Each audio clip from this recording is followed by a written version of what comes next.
यवतमाळ वाशिम मतदारसंघातही उद्याच्या मतदानाची तयारी पूर्ण झाली आहे। मतदान साहित्यांसह कर्मचारी केंद्रांवर दाखल झाले।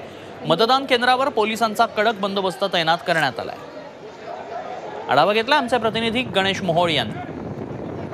लोकसभा निवडणुकीच्या दुसऱ्या टप्प्यातील उद्या मतदान होणार आहे। याकरता जिल्हा प्रशासन व निवडणूक विभाग हे सज्ज झालेला आहे।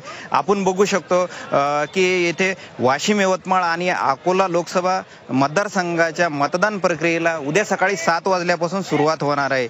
ही मतदान प्रक्रिया पार पाडण्यासाठी जिल्हा प्रशासनाच्या वतीने जिल्ह्यातील 1076 बूथवर मतपेट्या हे कर्मचारी घेऊन जात आहेत।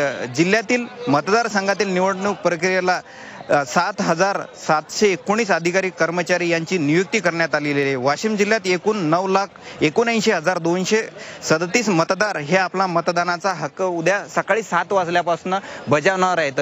त्यामुळे आपण बघू शकतो की हे जे कर्मचारी आहेत हे मतदान केंद्रावरती ह्या EVM घेऊन जात आहेत आणि हे उद्या सकाळी 7 वाजल्यापासून ही मतदान प्रक्रिया पार पडणार आहे। याकरता पोलिसांच्या वतीने सुद्धा मोठा फौजफाटा तैनात करण्यात आलेला आहे।